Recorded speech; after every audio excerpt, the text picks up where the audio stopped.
Welcome to the Reef Keeping Secrets Podcast, hosted by Shane Backer at SBB Corals. Listen and learn as we dive deep into the reef keeping industry, interviewing top reef keepers from around the world, from business to hobby. Join us on our journey. What's up? That's all good, man. How's it going over there? It's going, man. It's going. Good, man. Good. Yeah. So for everyone, Hold on, I'm trying to figure this thing out here. Whoa. All right, this might flip on me. I don't even know. I just got this new gadget. Never even tried it. nice. What did you get? What kind of gadget did you get? Honestly, I don't know. It's like supposed to like follow you, and it's like one of those phone camera things. Like when you're actually walking around, it's supposed to like follow your face. I don't even know what it is. My girl actually got it, so I was like, oh, you know what? You don't use it. Let me try it out today. Nice, bro. What kind of mic are you on? Like the sound is coming in just a little muffled. I don't know if it's like a setting or something. You can hear me okay, right? Yes, I can. You Okay. hear me Yeah. good? No? It's a little muffled. Are you on like a computer or is it just like your cell phone? No, my cell phone. Okay. Yeah, I can hear you a little better now. Okay, I just got a little closer to it. I'm not sure. Yeah, no, that's definitely a lot better. So awesome. Yeah, no, Michael, thank you for joining us. For everybody who's on the call, whoever is joining us, we have Michael Salcedo from Speef Reefer's Coral. And just to give everyone a heads up, when I first got into this hobby, I used to buy a lot of coral from Michael, and I actually just bought some corals from him last week. I bought a rainbow splice and I bought a matte V rainbow envy, and they came in and they looked amazing. So I wanted to reach out to Michael and have him on this call and, just ask him a few questions, and hopefully we can all learn from Michael and his reef keeping. So Michael, I mean, just the first, simple question, like what got you into this hobby and how long have you been doing this? So, first, thank you for the invite. Really appreciate it. What first got me into this hobby, honestly, was probably with my mom. What we used to do, since we lived near the Keys and stuff like that, would be going on boats and snorkeling and actually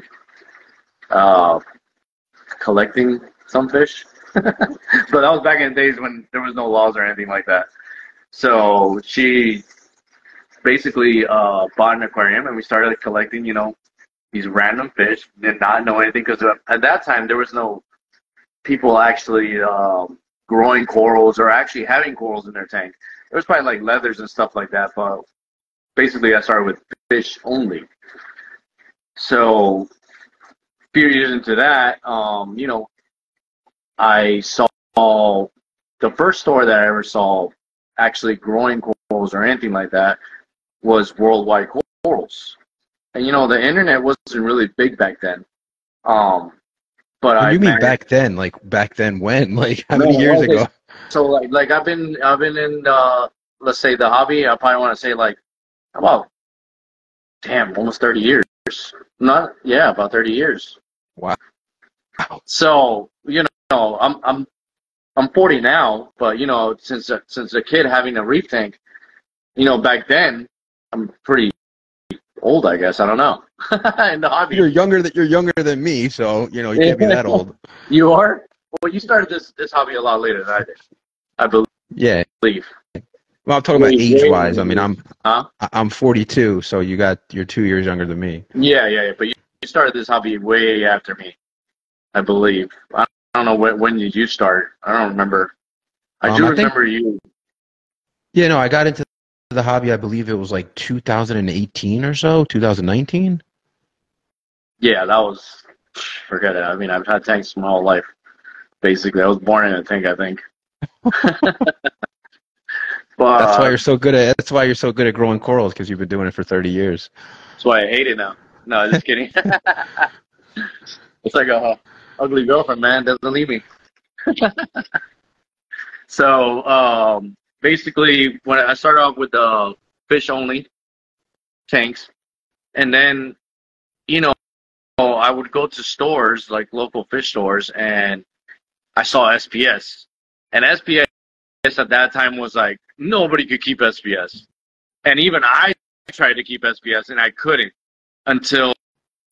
And then I started doing getting brains and things like that, and those things were actually staying alive. And in that time when I had corals like that, I was actually using 400-watt metal halides, which was kind of, I guess it wasn't bad for those type of corals back then. They were a little bit lower in light and stuff like that, but I could see that they would bleach out or they wouldn't last long. And I'd be like, man, what the hell is going on with this? Like I spent so much money, but I can't keep nothing.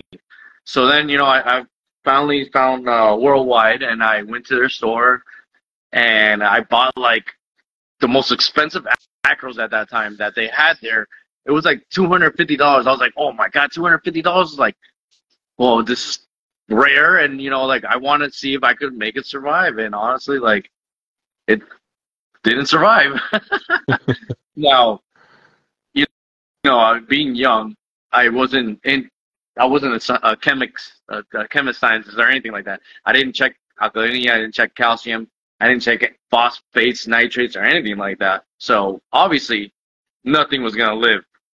I would care more about the fish than the corals or if anything. But I just still was like, man, there has to be a way to keep this stuff.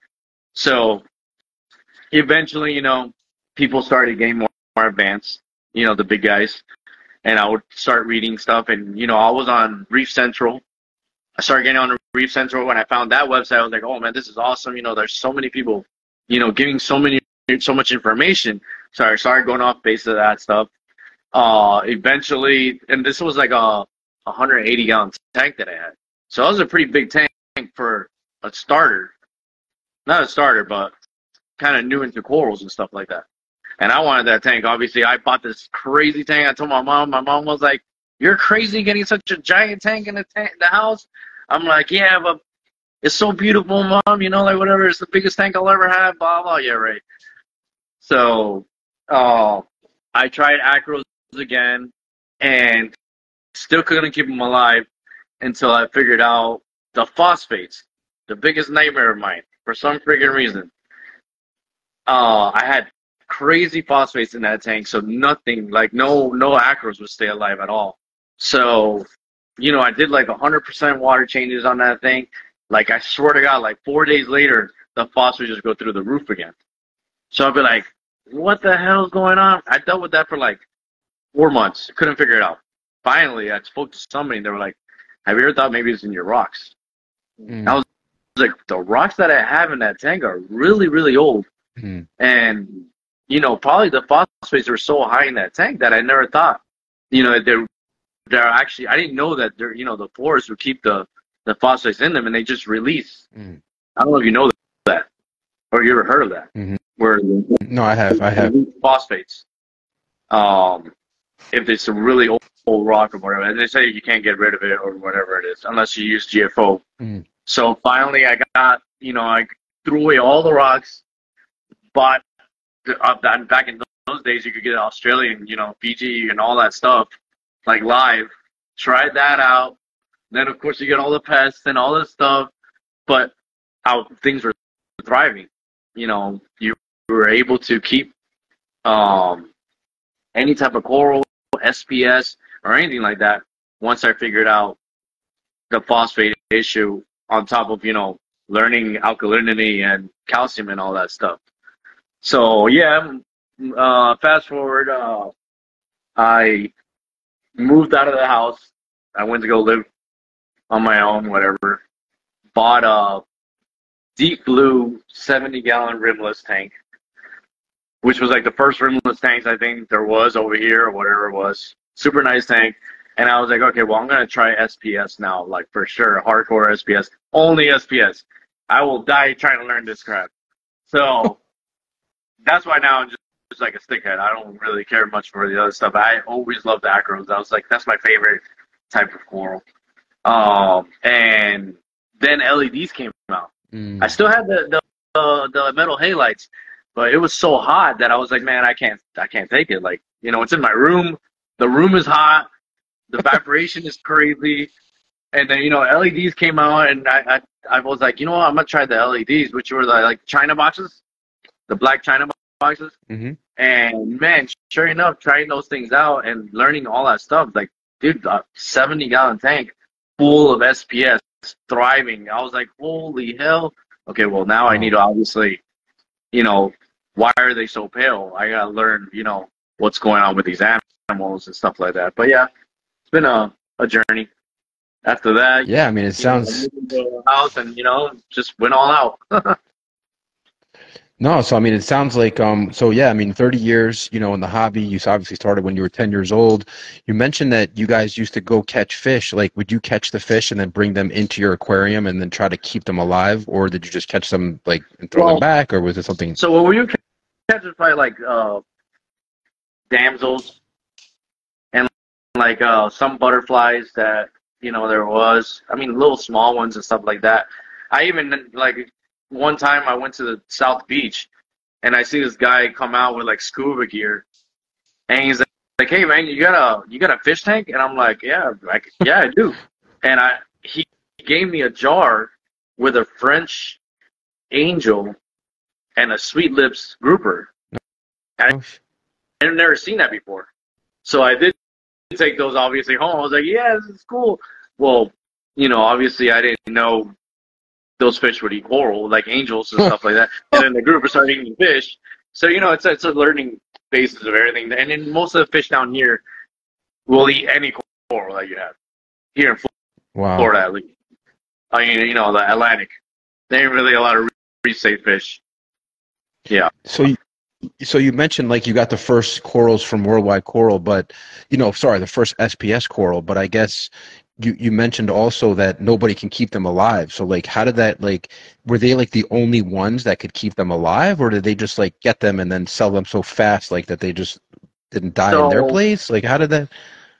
So honestly, since I wasn't really into the internet, I didn't know who was keeping this stuff alive or anything like that. The first people that I ever saw was Worldwide. When I went there, then again, you know, their stuff was not grown. It was like wild stuff coming in. Exactly. So, you know, from Australia and Indo and all that stuff back in the days, I would see a lot of Indo, but I wouldn't see a lot of Australia back then for some reason in local fish stores and stuff like that. Maybe, I think because everybody hated them back then because they would die easier or whatever. But that was one of the first stores that I saw that were keeping it, and I wanted to try it. And they had some beautiful pieces that I wish, you know how it is. You wish you still had them, but you'll never see them again. Yeah, those are the ones we wish we could have all kept alive. So then you said that obviously, you know, you found out that the PO4 was what was killing everything. Like, I guess it was a learning curve, right? Like, you learned, like, you had to test for PO4 and then it was like off the charts. So how did you end up getting it down, or did you actually was it actually in the rocks? Was that what the problem was? It was the rocks. Like I said, basically I would do 100% water changes on a 180-gallon tank. I mean, that it's a pain. 180 at least, you know. For me, back in the days, you know, you don't have jugs or any of that stuff. So it was a mission and a half. I would have to basically tell a truck to come and fill up the tank. But then 4 days later, I was through the roof again. And I did like 3 times where I'm like, there's something wrong. Like, there's no way in the hell that this water just turns into phosphates. And so I started doing research and stuff like that. And then I saw that somewhere about leaching rocks. And I was like, man, could it be? Okay, you know what? Let's just dump a bunch of money again and throw away all the rocks and start with new live rock that came straight from the ocean because, you know, you could get it back then. And sure enough, man, it went away. Now, I did also, I got rid of all the sand, all the old sand that I had, because I figured that was another thing. I was like, man, you know, like, it's so old and it's probably holding so much, because, you know, when you stir it, if you don't have anything that moves that sand, it's going to be like so nasty. So I got rid of that as well. I went bare bottom at that time back then, because I was like, no, I'm not dealing with all the nitrates and phosphates and stuff like that. It has to be the sand. And then that's when I figured out, okay, no, it's not the sand, and it's not 100% water changes. It has to be the freaking rocks. Wow. And so, like, were you even testing PO4 at first, or you don't even know to test? Like, what was I the didn't even know PO4? to test it. I didn't even know to test it back then. So when you started testing it, like, what was it? Do you remember like what it was? When it was leaching out? That's a long time ago. But it was like, so I think back then I would use the APT. Is that what it is? The little color changing ones. And on that, I'm not even sure. huh? No, I don't know because I wasn't in the hobby when No, they had those. it's the little test kits, the little easy test kits that Oh, the Sally Bird ones? No, not Sally Bird. It's the APT, I think. Not sure. What are the little easy ones? And that one was saying that it was, I forgot, it was like purple or brown. I forgot what color it was. And that was like the last thing on the chart. Like everything would have gone through the chart. It was digital. Oh, API. Tusi said it was API. Yeah. Tusi said he would buy. I don't use API anymore, so I forgot what it was. Oh man, that's funny. So what do you now that you've kind of figured out that the PO4 being too high was a killer? Like, what do you try to keep all your parameters at? I mean, do you chase parameters? Like, what I'm just curious. Like, what do you keep yourself at now? So to be honest with you, I guess since I had that issue my whole life back then, like my whole life now, I always try to keep my PO4 at least 0.03. Like okay. I don't go up. I don't want to ever go higher. I feel like if you go over like 10, and if your nitrates are not really high, you're gonna, it's gonna go off balance and start messing up things and whatnot. I know a lot of people do high numbers. Everybody's tank is different, and everybody's always asking me like, oh, how in the world do you keep it like that and your colors are so good? And I'm like, yeah, but you probably have high phosphates and high nitrates. It's just stables out, like it levels out the whole tank. Like if I have a low, which I kind of find it funny that it's kind of weird that I'll sell corals to people, and their tanks are like super high in these levels, but the coral will be fine. So I guess it's just like stability of a certain level where the chemistry in the water, levels out with everything. Yeah. So how do you control your PO4 now? Everyone's probably wondering, 0.03 is a great number, but how do you maintain that and control that? So I keep it with ChemiPure. I honestly don't even really do a lot of water changes. I never really have. I know people say like, oh yeah, you're crazy, blah blah. I'm like, it's always worked for me. I don't see. If I ever have an issue with my tanks, it's usually, and this, because back in the days I told you, it's usually the RO water in my community. And I still have problems with that, which is funny.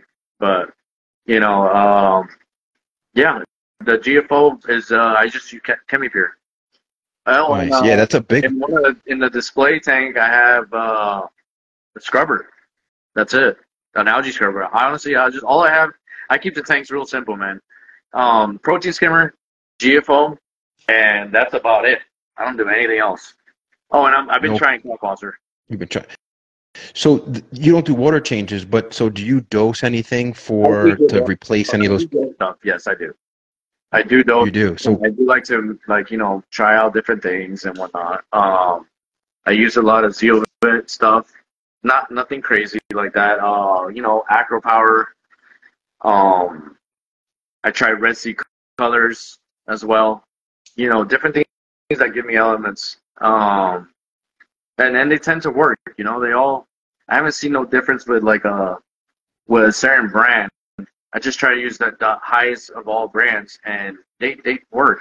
Now, don't believe anything I say because I never really send my waters to get tested on a ICP test or anything like that, which I am going to just to see, what levels are or anything different are. But people should do that nowadays. It's so easy to get, and you could find out so many things about your reef tank that you didn't know. I just haven't done it yet, but eventually I will. Nice. Well, if it's working, you know, I wouldn't necessarily fix anything. Well, One that's thing you why I brought up, do it. Yeah.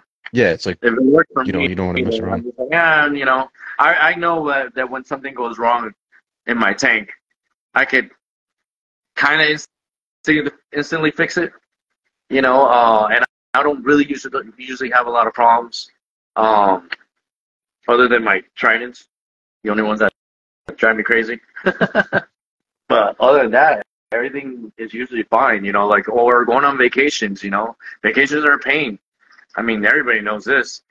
And even not for me that I'm a vendor that travels a lot, you know, there's weekends or straight 3 weekends that, you know, I don't come home, I don't feed the corals. My main thing is not feeding the corals during that time and feeding the fish because my stuff will take an impact. I guess because there's so many corals and stuff like that that they starve, especially SPS. SPS are the ones that actually get hurt on that process. So, you know, like I just went on vacation a few weeks, not vacation, I did shows back to back like a month ago. Sure enough, man, they did, uh, uh, they poured stuff in the water and it went through the RO and everything, and everything's freaking, you know, got hurt. Wait, what? Started, huh? Sorry. So wait, when you mean this, I mean, this is something I wanted to come back to actually. A big thing that, you know, we touch base a lot on when I'm on calls is making your own water and things getting through. So do you mean that when they put things in your water, are you talking about your complex? Like, It's not my complex, it's the county. So to clean the county sewer pipes, uh, or whatever they call it, I don't know what chemical they use. The last time they did this, which was like a month ago, whatever, or a few weeks ago, not sure, I could smell the wow. chlorine. The the fish room smelled like chlorine. I was like, what in the world is in this? It went through the RO system. And my RO system, I got a stage, what, 7, stage 8? Wow. I mean, Wow. for it, and it burned out like instantly my DI resins.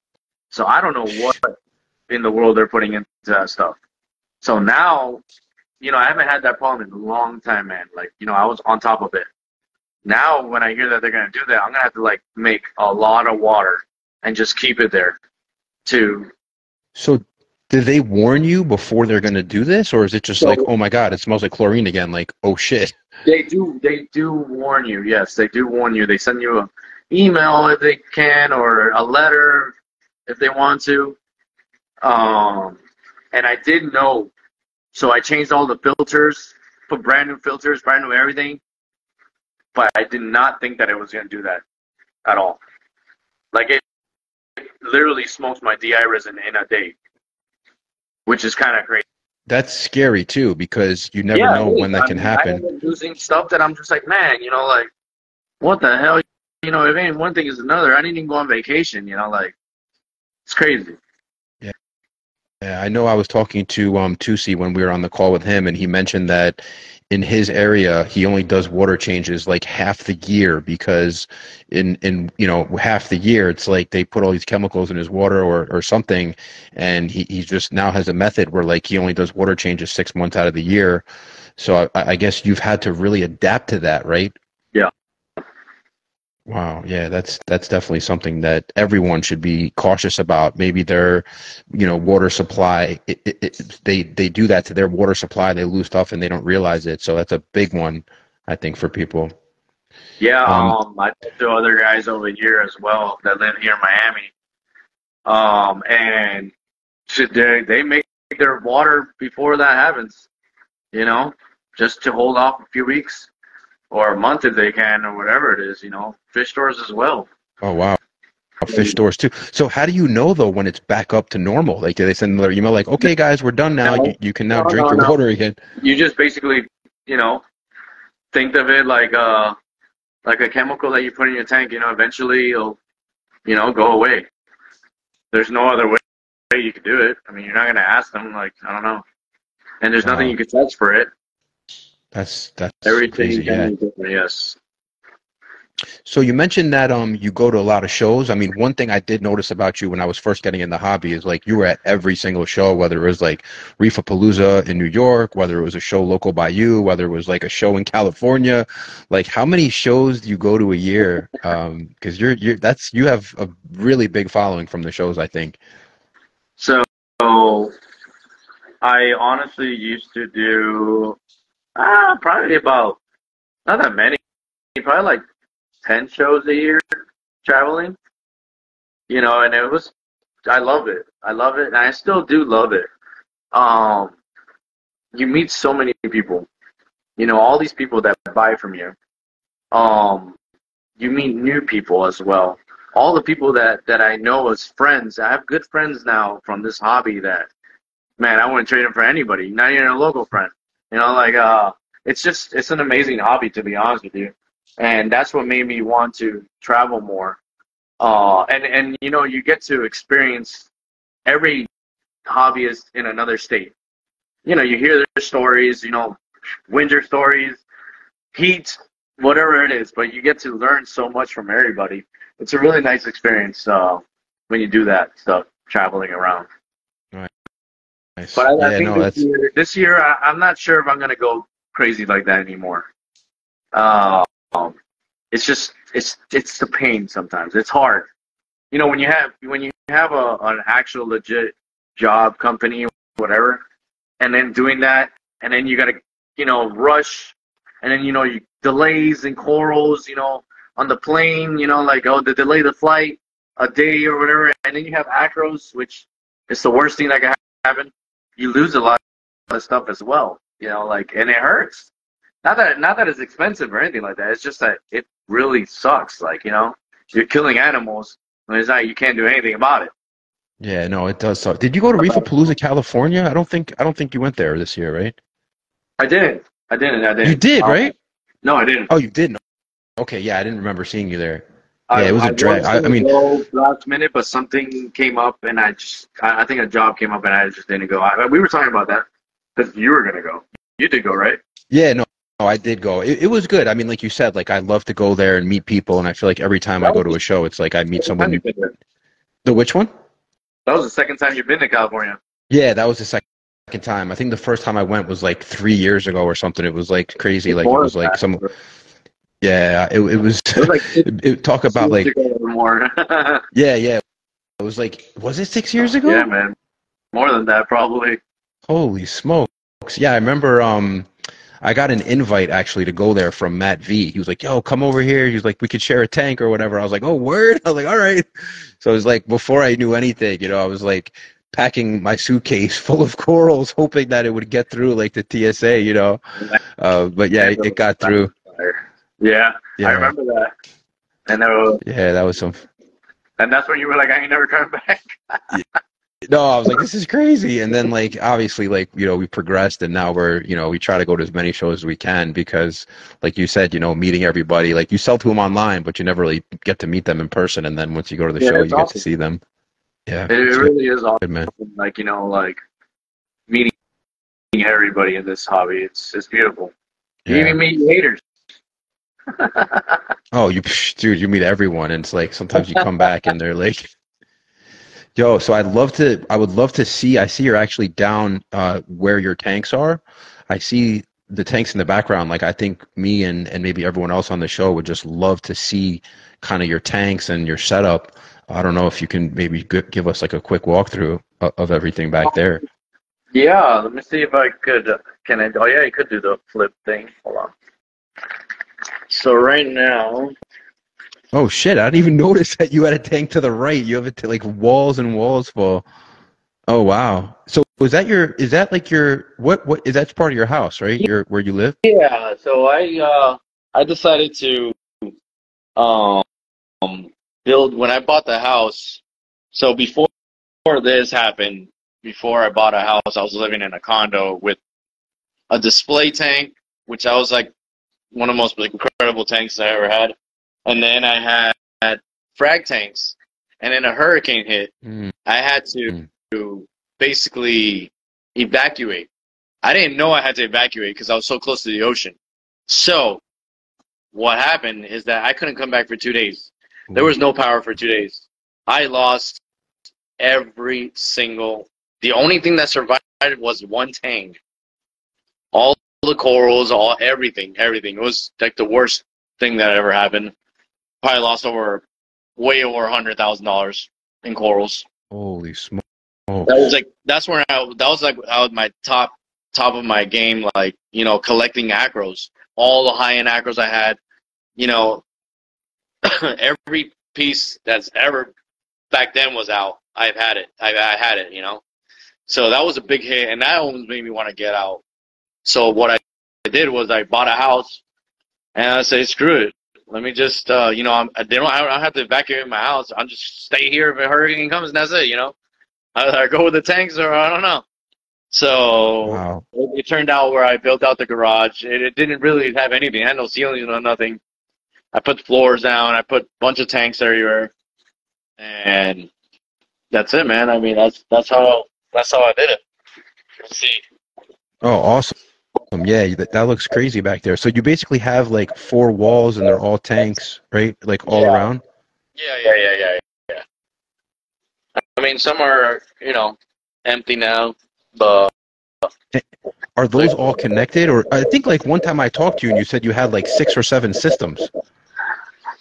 I have 1, 2, 3, 4, 5 systems. That's crazy. How do you keep track of all that?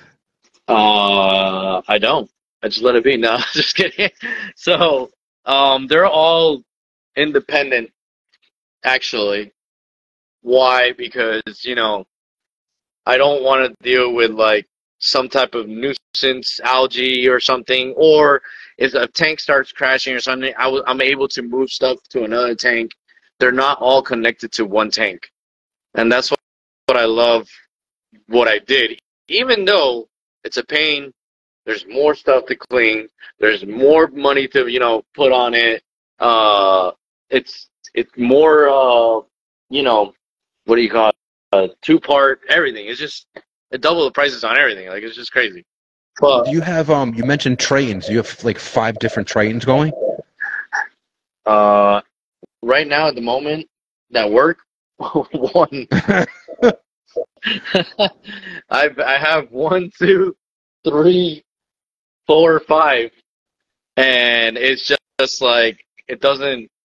I've had the worst luck with those things, man. Like, I don't know. I honestly do not know what to do with them. I kind of want to just get rid of them all, but I know, like, when they do work, they're great. You know, and it's a piece of mine when you go on. Oh wow! Look at that place. Is that the splice that the one that you cut for me came from there? Yeah. That's nice. Yeah. Ralph on the message says, "Holy crap, that's a huge nem that you had in the other tank. That thing was like half." What kind of nem? Is that one nem or is that like a bunch of nems? So that's 2 Colorados. I mean, I can't even show you how big that. I can't show you how big that thing is. I mean, those nems are probably like 15 inches wide. Holy! Are you just letting them grow wild in there like that? Well, honestly, I never cut them or I never do anything. They've been there for years. And then eventually they'll throw a baby, they'll split a baby. But I don't really move them unless I move the rocks, because they're on rock work. And you can't really get these nems off the damn rocks. But they're beautiful, man. Like, when people come in, they're like, holy hell, that's insane. They never seen the sunburst get that big. Oh, when you jumped on the call, the first thing I saw behind you was like a huge orange blob, and I was like, "What is that?" Yeah, and now we know.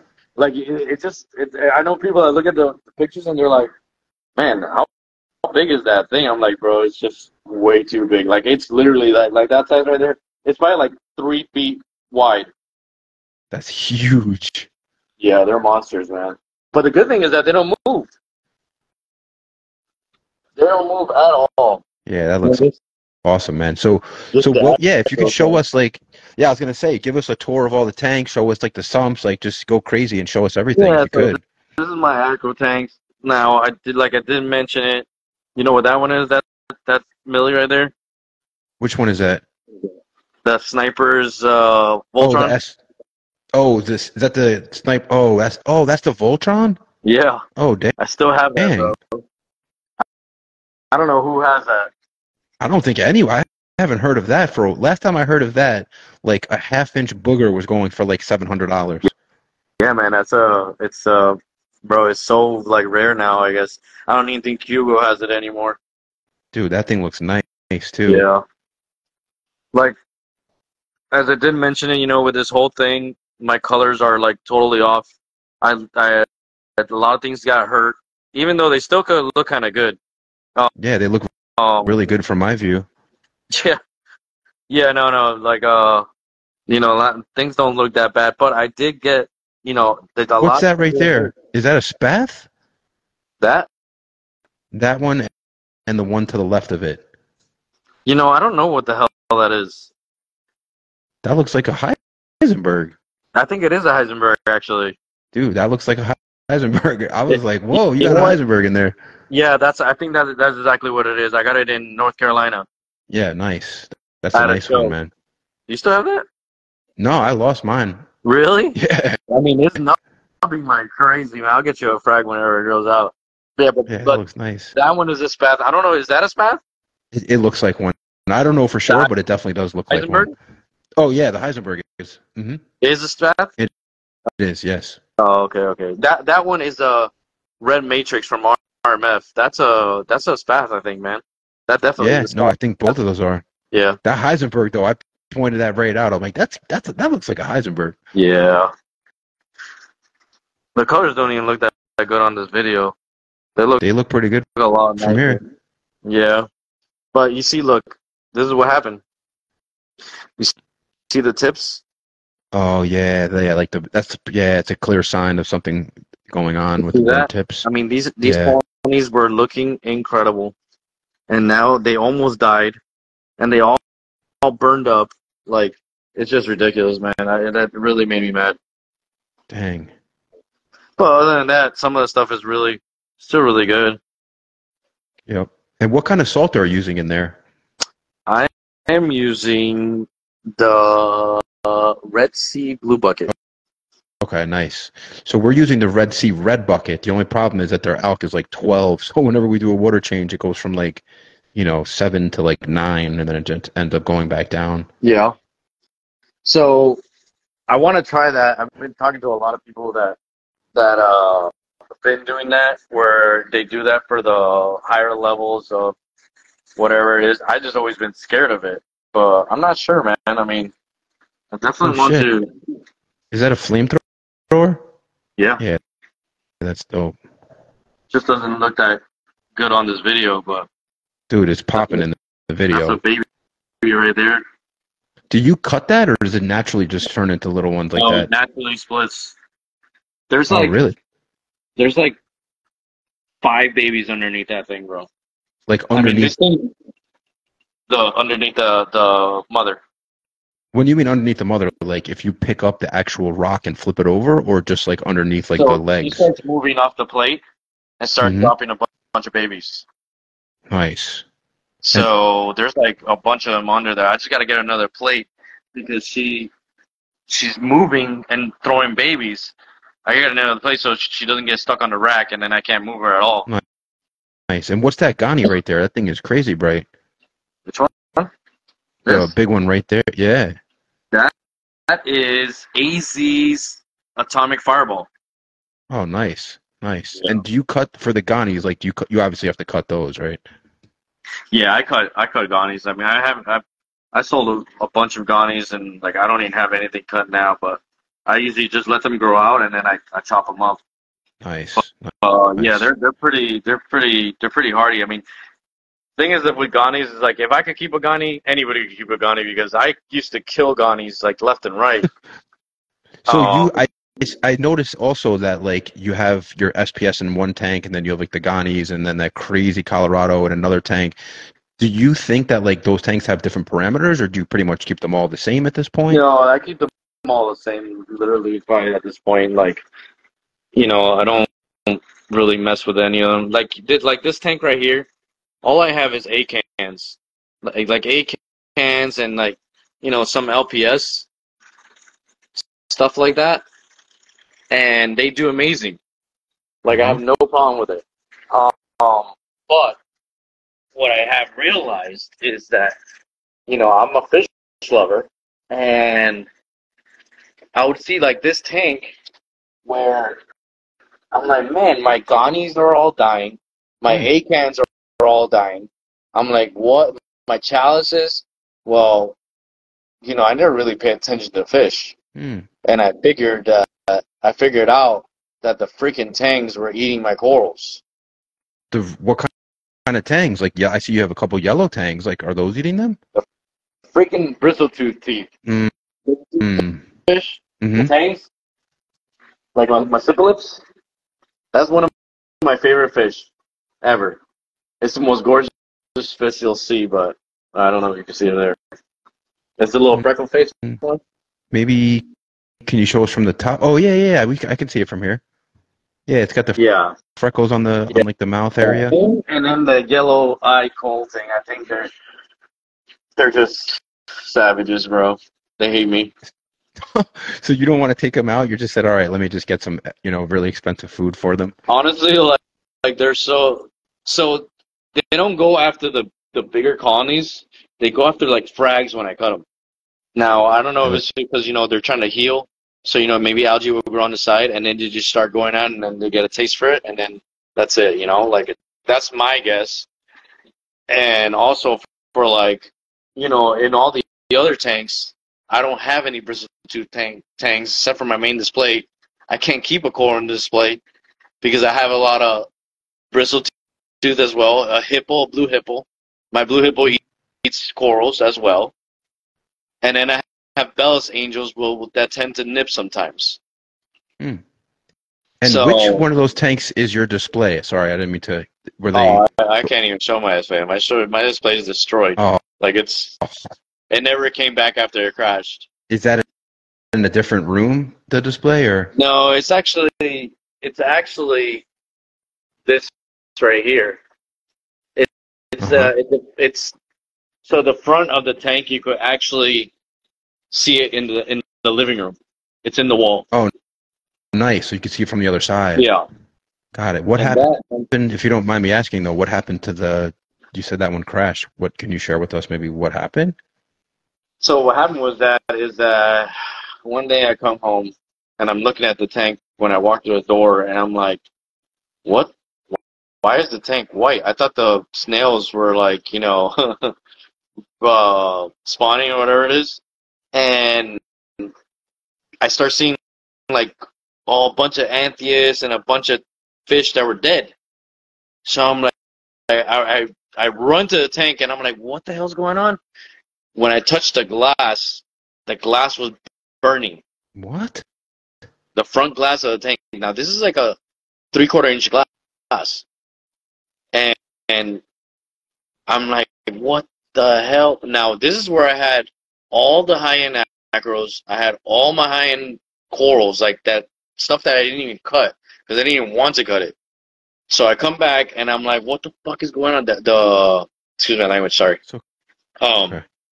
The heater was still on. The temperature was 94 degrees on the tank. So I'm like, oh my god, the big fish were still alive, but they were, you know, they were cooking. They were frustrated, and you know, whatever. All the smaller fish, all my expensive wrasses, everything all died. All the corals all died. They melted, like completely melted.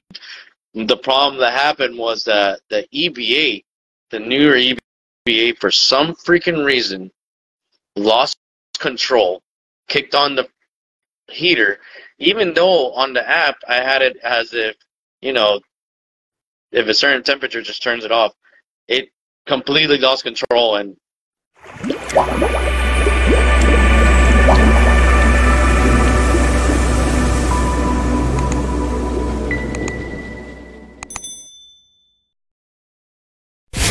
we hope you're enjoying this episode. Thank you for listening to SBB Coral Reef Keeping Secrets Podcast.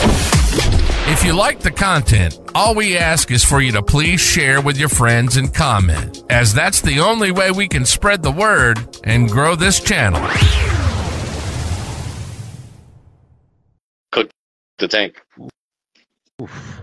And what type, like, what was the type, what type of heater, what type of controller? I mean, just to try to learn of maybe like what heater not to use, or So this is this was, you know, what, like 3 or 4 years ago, or yeah, something like that. I didn't have, what I do now is that I buy a heater that has a remote, and then from that remote it goes into the apex. Okay, if one fails, something's gonna turn off. That's what I do now. Because before I used to just plug in the heater straight to the apex, and that's how it would control it. But now I don't trust that anymore after that happened. So all my systems have a separate controller, which is the what is it, the Rainbird or whatever it is? oh, the Inkbird. Inkbird. Yeah, Rainbird. That's what sprinkler system. Yeah, the Inkbird. They all have that now. So, you know, if the apex turns on, it turns that on. That has a set temperature on it as well. You know, if it doesn't want to turn off, it saves it regardless of the fact. I never had a problem again after that. But Man, you know, I you feel live like, and you learn. yeah, no, you live and you learn, and every time we that's why I'm always trying to ask people, you know, what went wrong and how did your tank crash? Just try to learn as much as we can, you know, from other people's mistakes, obviously. And you mentioned before that you're using two-part. So you don't use a calcium reactor, right? You use like you dose out So I calcium mag direct. two little fish, two part, and I've been trying the Cockwasser just to see if it could keep up with the levels on the tanks and stuff like that, but it doesn't keep it up. Like with SPS, it's just too much. SPS consumes so much that it just can't keep up. So you got to dose as well on top of it. Um, that's another mistake that I learned as well when I set one up the first time. I literally was very cautious setting that thing up. That same day, I decided, not that I decided, I needed to go somewhere for like 4 hours. I disconnected everything, but I left somehow the drip pipe, Mm-hmm. basically went back, was in the water, in the sump, and it siphoned the Cockwasser into the tank. 4 hours later, I come back. It melted everything. Even the fish died. That was a few months back. But that's another thing. Like, I would have never thought. I didn't even think about, like, you know, the water siphoning through that because it's so little. And I even disconnected the doser pump on it. I disconnected everything on it. Go figure. So was it like, did that, like the alk went like through the roof? Oh, the pH. Oh, the pH. pH, alk, everything went through the roof. The pH was definitely the, if your alk is really high up, your pH is gonna go up as well. But when I realized, I mean, I don't know how high it had to go, but literally all the fish in the tank jumped out. Jumped out? They all jumped out of the tank. I mean, it was wild. Wow. When I came and saw that, it was like very disturbing. Oof. And so, like, what do you typically keep your pH at, like, on a normal? About 8.2. Nice. I seem to really go up higher without using like a, you know, some type of air, whatever they call that sediment stuff. Mm-hmm. Yeah, I haven't really tried that or anything like that. But you know, if it's not broken, don't fix it. Don't mess with it. Are you hearing a crazy echo, or is that just me? No, I don't hear an echo. You don't hear an echo? Okay, yeah, it's probably on my side. That's weird disturbance. Yeah, that's dude, it's so good though to like hear these, to try to learn from these stories, because it's just, you know, it could be really bad. Oh yeah.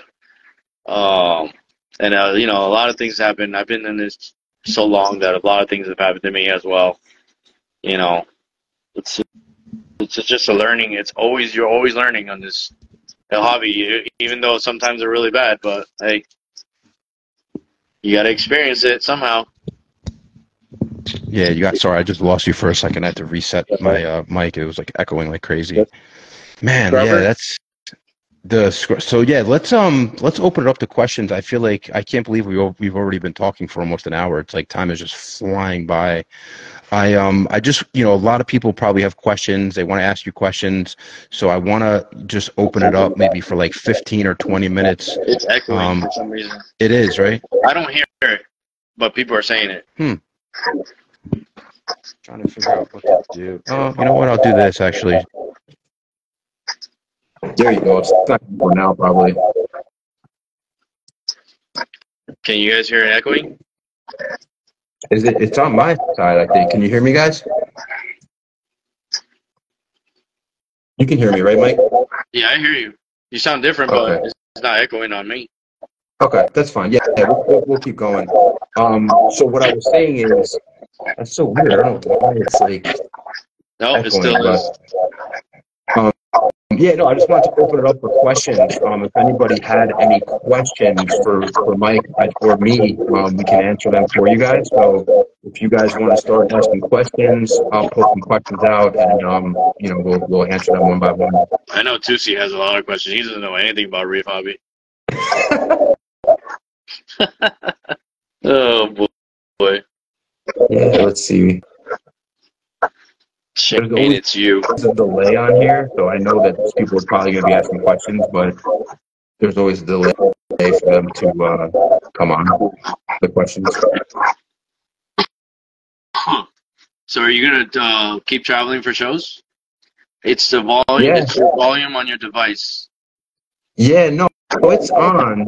Because I don't know. Are you guys hearing an echo from me as well? That's the first time I've ever had that. I want a frag of the panty snatcher. Oh, man. So do I, brother. Oh, you don't have it anymore? Nope. Oh, man. Nope. It's a very hard one, man. I mean, that colony was in the display that crashed. That killed me. Crazy pets you got on Australia Rock. Any cool story? Honestly, it was so long ago. I think I got every freaking pest there was, but I don't. After, dealing with acro SPS tanks and stuff like that, I honestly just go with like real reef rock or anything artificial. I just don't want any of it, and I seed it very well where it gets established and all this stuff, and I just keep using the same rocks over and over again. Oh yeah, Thirsty might have a panty snatcher, but I don't know if he has any available. Yeah, him or Anon. I know Anon has a nice one growing. I don't know if Anon is Anon still alive. I think so. I saw him post a picture of it recently. It looks pretty good. I hope he does. Yeah. Not a lot of people have that piece yet. I actually found a guy the other day that's in Florida. He still has it apparently. Oh wow! But it doesn't grow fast enough where people get it. Yeah, at least it's out there. I mean, the good news is that a couple people do have it, so at least they can propagate it and I'm pretty sure like there is some people that have it. I don't even know, but I don't remember how many I sold. I should have kept a log on it, but I didn't. That's another thing that I should have done. So here comes a question from Speef Reefer. They say, what part do you keep your newer frags or colonies at when you first get them? And what do you ultimately keep them under after they're established? Okay, so that's a question that I get a lot. To be honest with you, depending on the acro, the species that it is or anything like that, but I usually put everything under like 350 bar. Now, if I get an acro that it's light in color, I'm not going to throw it under that, that intensive light. So I'll start off like at 200. Frags also depends on the color that I see on them when they come in. Usually, I'll throw them like under 354 par, and my tank, since I feed it a lot and the nutrients are there, I think the frags or whatever colony I get will color up regardless of what par I put it under, because they're constantly feeding, on whatever I'm feeding the rest of the corals. So usually I don't have a problem with putting them, I don't really put them under lower or anything like that. And what I'm using is Gen 5 Pros and G4 Pros still. That's all I really use. Nice. Yeah, I actually like the G4s a lot better than any of the other models for some reason. I still love my G4s, not gonna lie. The Acros do really nice though under the G5s to me. I mean, I get some crazy colors, but then again, I've always used T5s, all this stuff. It's the water chemistry, to be honest with you. I think that for you to achieve your colors, I mean, you do need a good light regardless, but you could basically get any light and still get an amazing color out of anything. I mean, we used to do it under Chinese boxes. I mean, if you're using to nowadays, you'll probably still get the good colors that you want. It's just, the stuff that we put into our tanks now, they're so advanced, and the foods, SPs do like to feed a lot. Mm-hmm. Amino acids or whatever it is that you want to use, Acropower, Oyster Feast, phytoplankton, all that stuff, they do feed a lot, especially SPS. I think LPS, they don't really need a lot, even though their tentacles are always out, to feed and stuff like that. I never feed my LPS, and they look incredible. Like, I don't even feed an acantho, and it'll turn out to be like. Usually at shows, I usually have like this one acantho that looks incredible, and I swear to God, I never feed any of these LPS. That whole thing of people hand feeding, I'm pretty sure it's good, but since I broadcast like the food for fish and corals, everybody eats. I don't really sit there and just baste everything. I don't do that. So Tusi has where do I keep my nitrates? Where do you keep your nitrate? My nitrates right now on my SPS tank are at 8.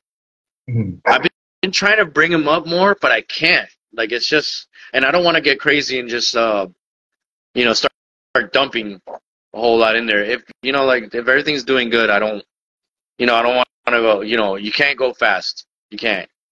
But I can't do it fast enough where it's gonna go up. That's why? I mean, what are you using to dose it up? I use. Let's see what's standing right here. What I use is a brand called Greenleaf. Oh, nice. So you make your own solution? Say what? Oh, you make your own solution for it? Yes. It's very concentrated nitrate, and you could get it in like potassium nitrate, calcium nitrate, magnesium nitrate. I used to use the Brightwell a lot, but it's just not so concentrated to me. So it would never do anything to my tanks. I would have to pour the whole thing into it, to be honest with you. It gets really expensive, that product. Yeah. So that whole bag right there it cost me like $7. And that makes, God, I don't know, probably like 3 jugs of the Brightwell. Because I use the Brightwell, I use the Neo Nitrate. Neo Nitro. Yeah, Neo Nitro jug to mix it in. Yeah. Yeah. So I found what you could try, I mean, at least what we've noticed, is that when we're dosing nitrate, you've got to dose like triple, quadruple the amount of dose until your tank becomes like completely saturated with it, and then you'll start to get the readings to rise. So if you're having trouble getting it up, I would just go like put a lot in, and then it's pretty saturated. Shane, that goes pretty bad. Hard to hear. You hear it too, right? That's a pro version. Yeah, I did see the pro version. I found that one. I didn't even know they made that until a few. Are you using that, CC?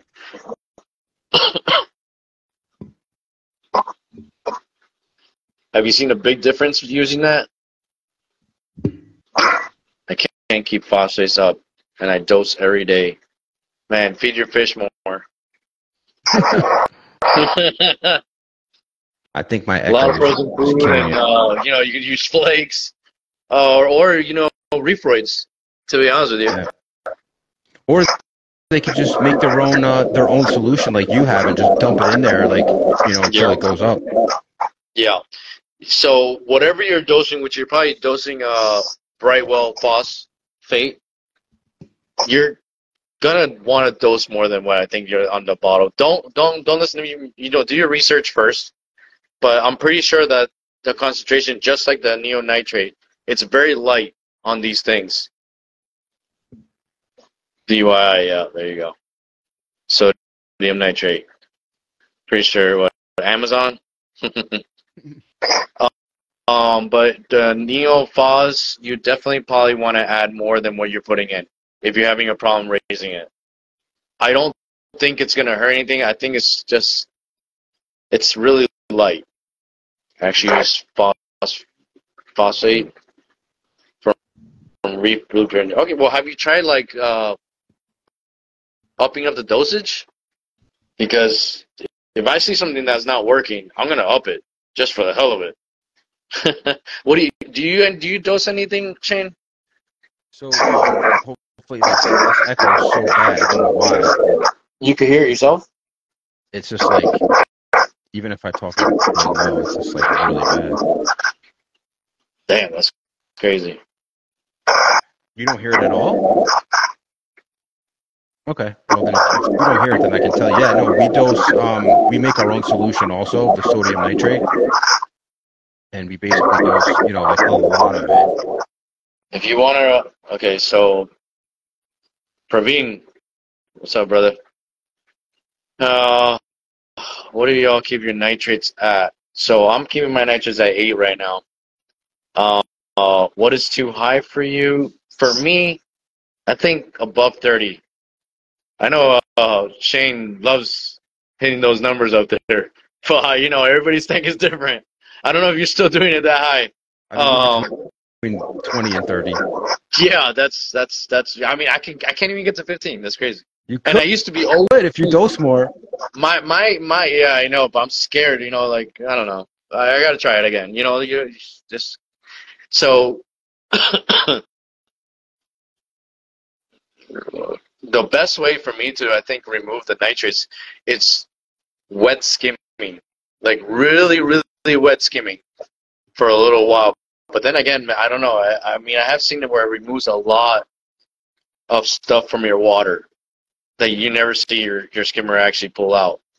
In like literally like in 4 hours, you could probably pull out a whole jug of dirty, dirty water from wet skimming. You should try it out, Praveen. I'm scared to talk because my audio is so bad. I don't know what happened.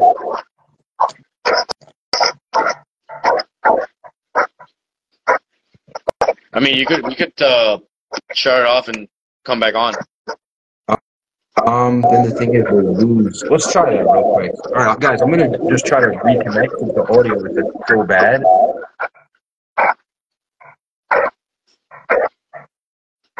So, Mike, I'm gonna just basically exit out, and we're gonna come right back on. Okay? All right. Cool. Later. There. There you go. We're back, baby. Good Lord.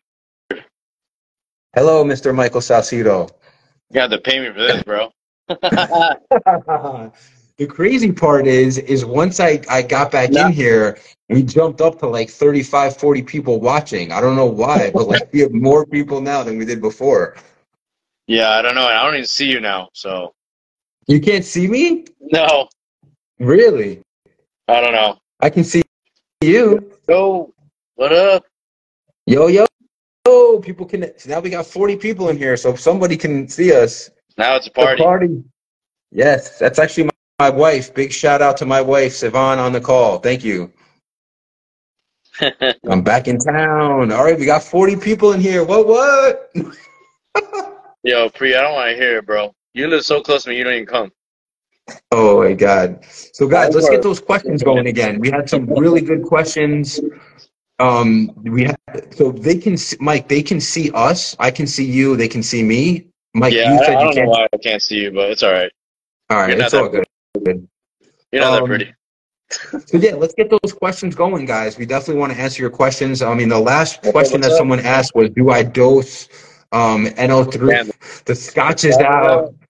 Someone asked if I dose NO3. We do. We dose like sodium. We dose a lot. We make our own solution of potassium nitrate, and we do that instead of like the neonitro because it's literally like 15 times cheaper. So let's see here. Someone asked if Using Praveen. neofos, you might want to. So Praveen, what I would recommend that you do for that is Not the dose your meat. own, make your own solution of sodium nitrate. Like Which meat, the bro? neophos, it's going to take way too much to bring up your NO3. So I would just make your own solution and like just dose it like crazy until it goes up. I mean, you just have to force it up. Mike, what would you say about that? Yeah, definitely the neonitrate. You definitely gotta add more. I think it's lesser concentration than what the bottle says. Agreed. I honestly like. I done where I just pour it in there and nothing happens. Agreed. And like the thing is, Praveen, you're probably so deficient on your NO3 that like the Yeah, first you're not seeing 200 it. mil that you put in, it's just going to saturate. It's just going to like get taken up by the rocks and the sand. Like you really got to What up? saturate your tank with it before it goes up. I gotta talk to you, Praveen. Actually, Praveen actually tried something out the other day to eliminate some type of like little like these little feather duster things that I really want to try as well. How do you Mike, someone had a color up? question for you. How do you color up a Colorado sunburst and get it to split? They ask. So to be honest with you, my Colorados, I think Colorados don't lose color. I've never seen a Colorado that does not, unless it came in her already bleached out or you know maybe almost dying. Then I would probably see where that happens. But my Colorados have always been crazy bright, and I don't feed them. But like I talked about earlier, I do feed the whole tank. So whatever I'm feeding them, you know, the aminos, acro power, or any elements that I'm trace elements that I'm dosing, I guess they're feeding off of it, and their colors just stay crazy bright, and they are literally under, like right under a radion, and that's probably like what, 12 inches. So what kind of par is that under? Is that like 200 par? So I didn't, since this is LPS, I'm probably hitting like 200 par. Yeah. Someone asked, how do Um, you get it to split? They're asking. they honestly they split. Mine split them of their own because I don't cut them. Mm. But if you really want yours to split, you slice that thing right in the middle. Mm-hmm. Other than that, my Colorado sunbursts, I've had them for like probably like over 7, 8 years now. So they just split whenever they want. Or if I was to move like rock work and it rips one and like a piece off of one, it'll grow that into a sunburst. So Yeah. Praveen says, what par do you put the Colorado at? He says, wifey wants anema for my long fin clown. Say what? Oh, sorry, I can't even see where it's to speed up your LPS growth. What was the question? No, Praveen was asking what par. I don't think he heard the answer that you keep him under like 200 par. Yeah, And then under he like said that, par. yeah, 200 par. My SPS par, I keep them under 350 to 400 par, and it's throughout the whole tank. Basically, I don't change anything ever. I'm not sure what Shane does or what par he has them under. What par do you have under your macros? So we keep our acros between 350 and like 550 par. Like we keep them with all the radions. And like if they're directly under the puck, for example, that's like at like 500 par.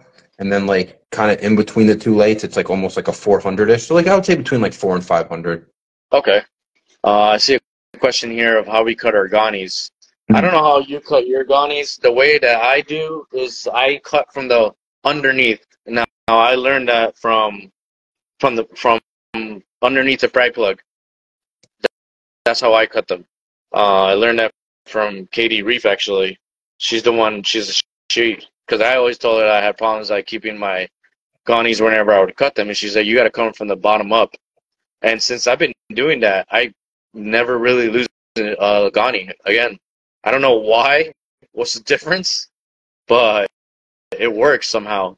Are you cutting that with a saw or Yeah, just with with a saw. bone cutter? No, I cut it with a saw. I'm guessing you're using a saw, right?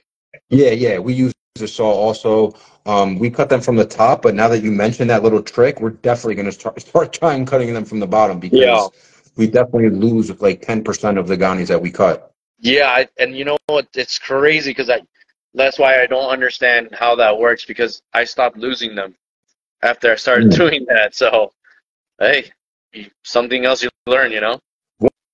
One thing that I learned, that we learned, that I just want to share with everyone, especially you, Mike, because I know you're into the SPS. So we dip all of our SPS with potassium chloride, and when we're cutting SPS frags, I mean, we're probably cutting like 400 frags at a time, right? I mean, there's whatever, but usually when we do that, we probably lose like 10% of them over like a week or two. So what we've been doing is we've been dipping the whole entire colony in potassium chloride, like as we're dipping it.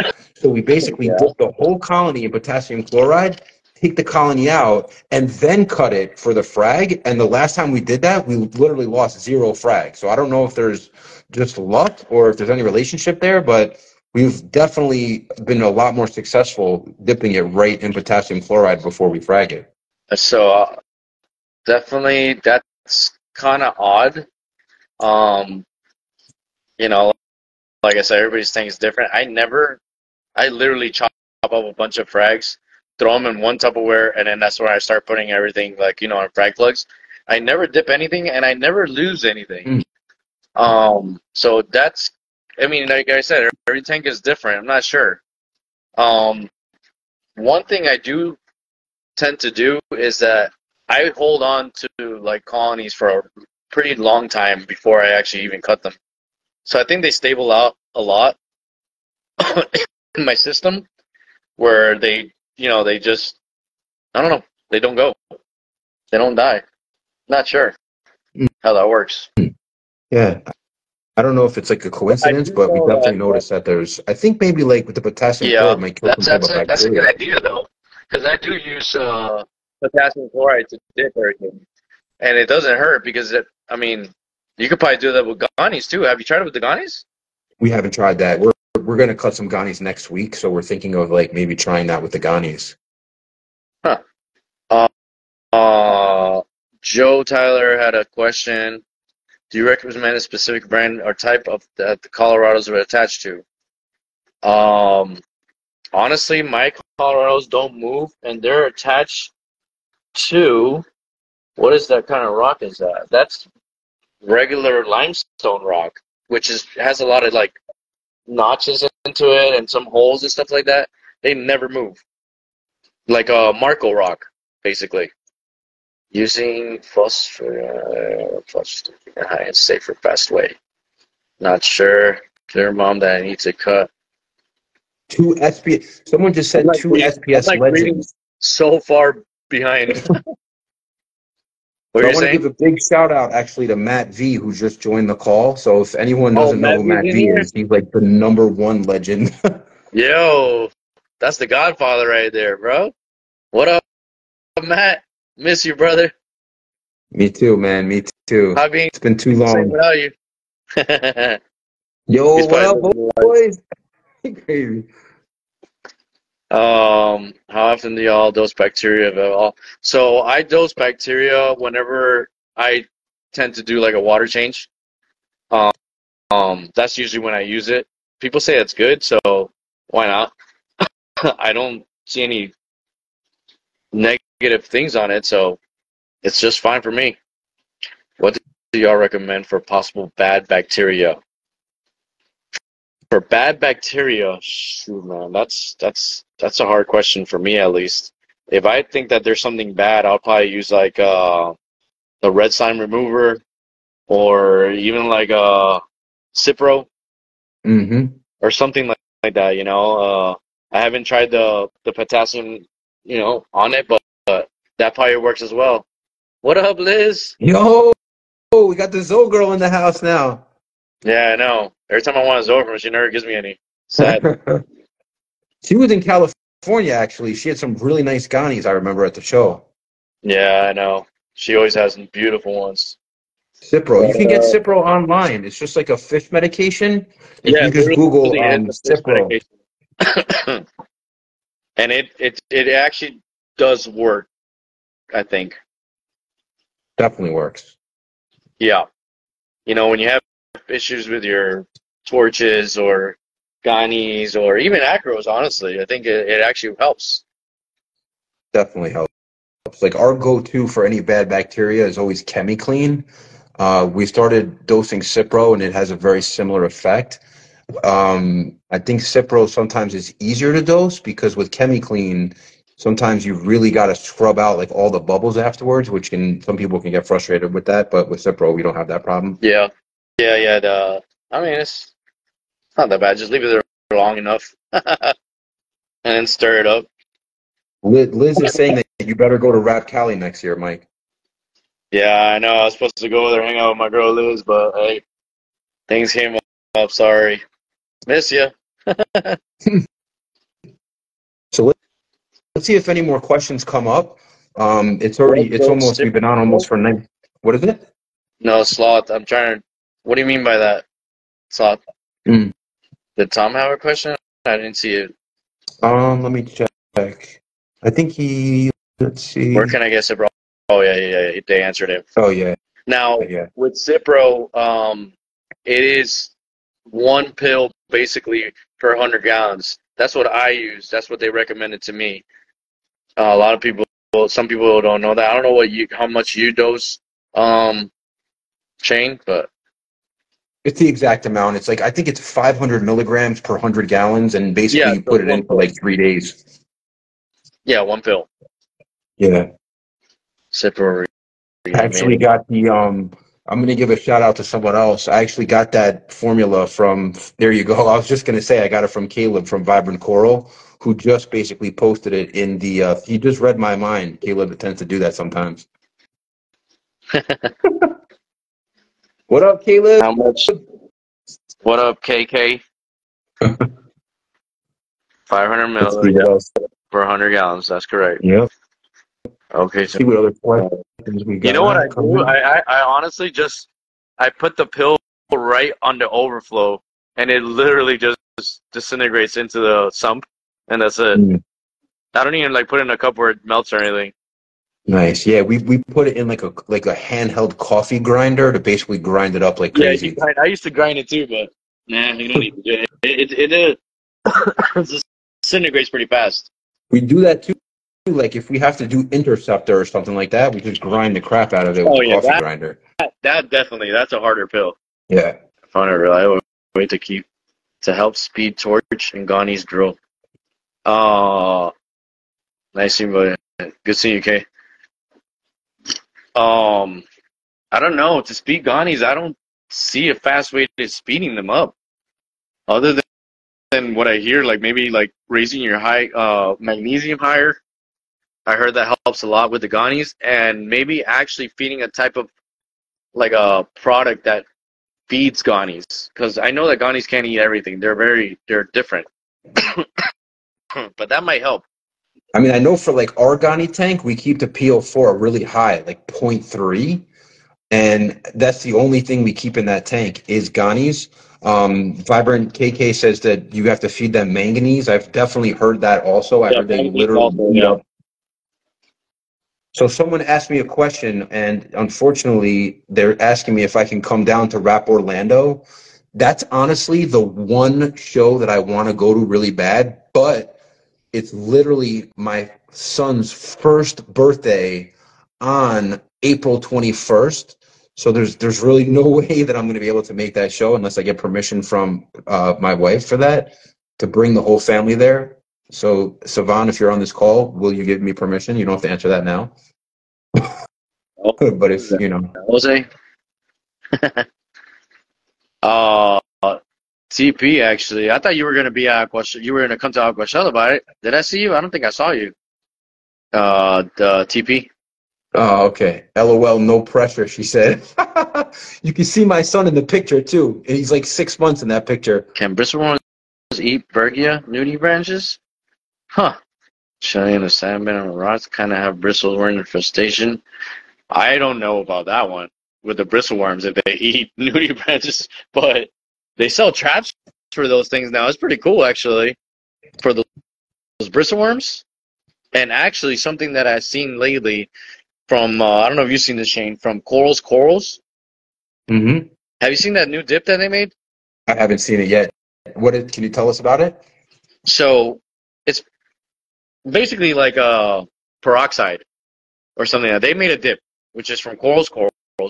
It literally takes, like, you could dip a rock and everything comes out of the rock in a matter of seconds. Really? Like bristleworms and they all float up to the top. It's crazy. Have you tried it on SPS?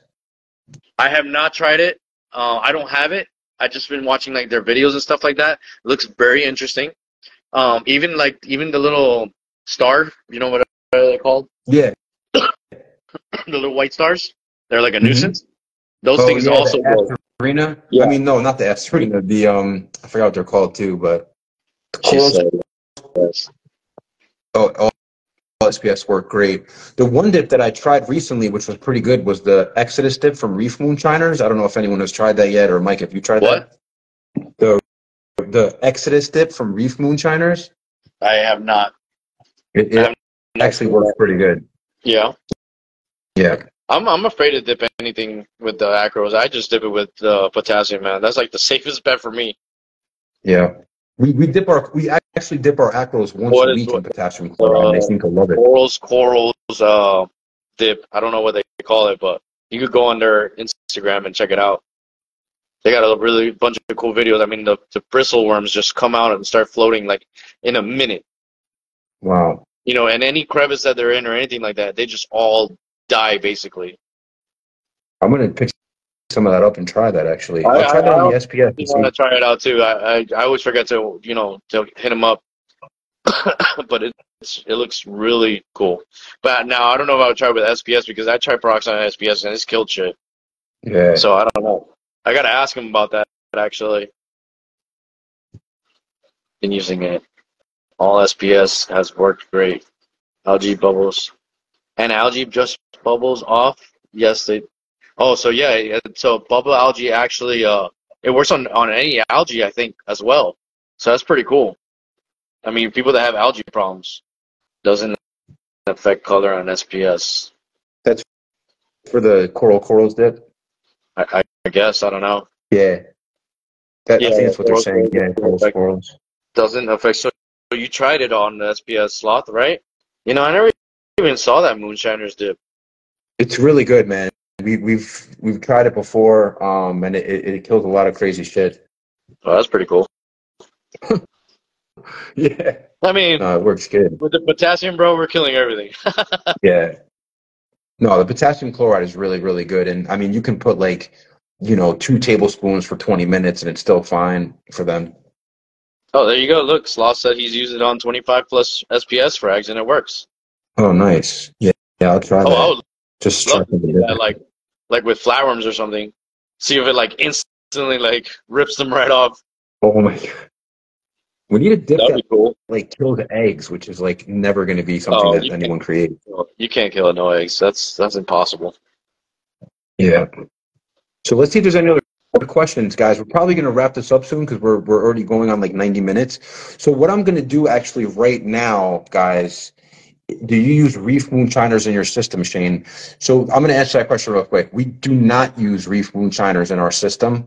The only thing we rely on is water changes, and we literally do not dose anything else. We get a lot of our trace elements from the 2-part.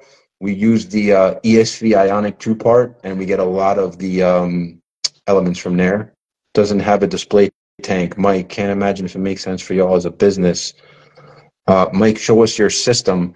So, Praveen, Mike showed us his system already. Mike, I don't know if you want to just do a quick 360 for Praveen because he's requesting to look at it real quick. sure. Hold on 1 second. I used to have a display Praveen, but after a crash, I just really gave up on it. It just doesn't even make sense with all this stuff going on here in this house. No, it's just another thing to like worry about whenever I leave and stuff. Basically, this is like the acro system here. It's low. Oh shit, you're in India, Praveen? Wow, thanks for joining us all the way across the other world.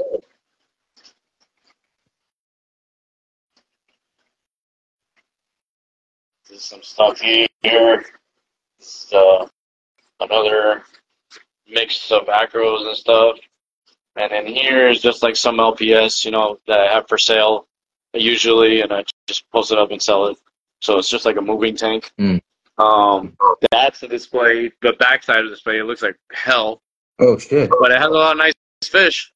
Just can't see it because I don't clean this side. It's got a lot of radions too. Wait a second, go back to that. You have like zigzagging radions. Yeah, I was just like messing with it. If I had extra radions, I just threw them up there. Just wait a second.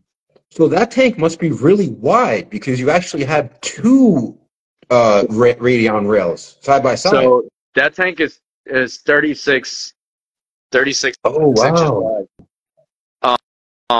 It's so I did it low. I didn't do it that tall, so I could put my hand in there and grab things whenever I wanted. So it's like about 24 inches tall, 72 long, and 36 wide. What does the front of that look like? Because there's so many beautiful fish in there. I mean, we could just see them swimming around. Yeah. You're not going there, I guess. The front is probably like dirty. Oh, you. Hold on. I mean, it's dirty. This display used to look incredible back then. Yeah, yeah. Honestly, it's just a mess, man. Like I just gave up on it. Oh, that's a nice tank. How long is that tank? 72. 72. Yeah, that's a beautiful. Yeah. How many gallons is that? Like 400? The rock was incredible too. Like, but the little starfish got out of control. Everything, Yeah. I'm gonna work on this again, but it's just I look at it and I just don't want to do it. Yeah, with all the other tanks that you have to, maintain and all that stuff, it's kind of hard. How many gallons is that tank? Like 500? No, this is about 315.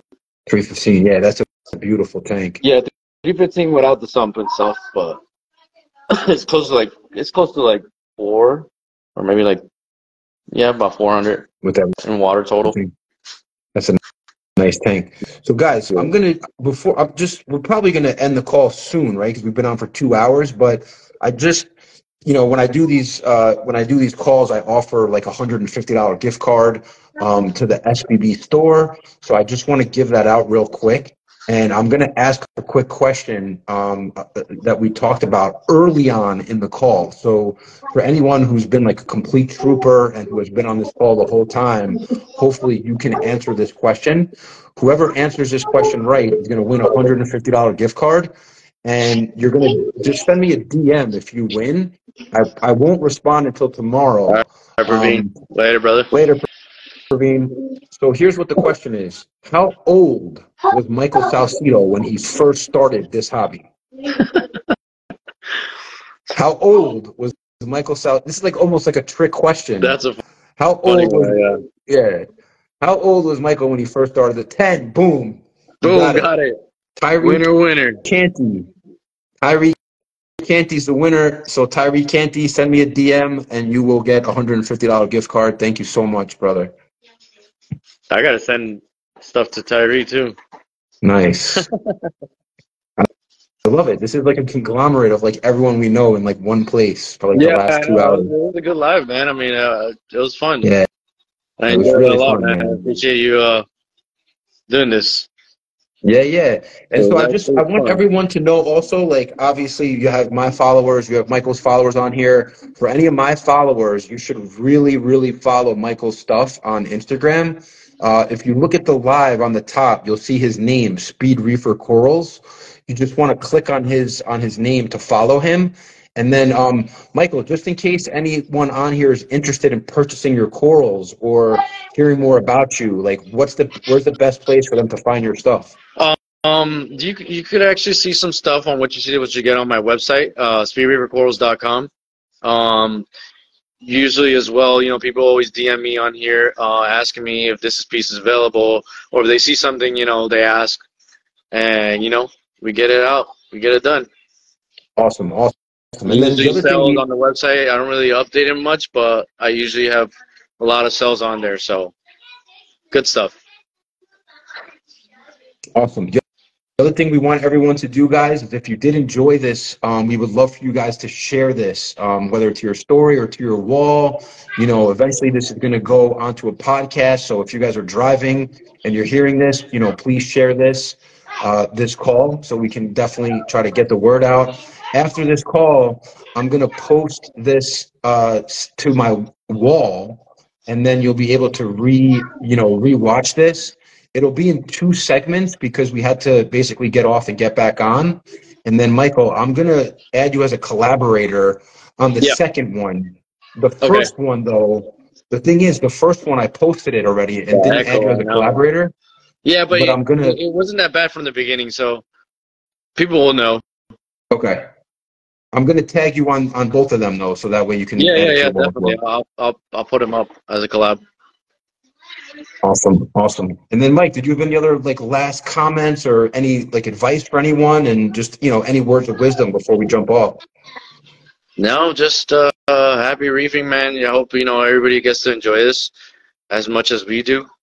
The hobby has been a little harder lately, with the prices on everything and stuff like that. But at the end of the day, we all enjoy it, and it's a great hobby, great people. That's about it.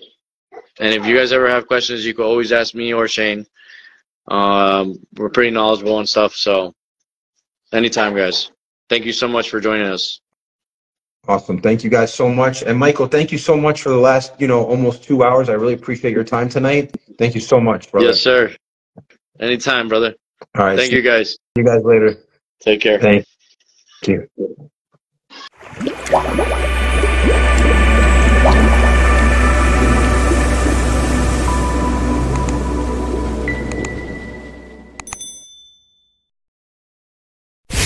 We hope you're enjoying this episode. Thank you for listening to SBB Coral Reef Keeping Secrets Podcast.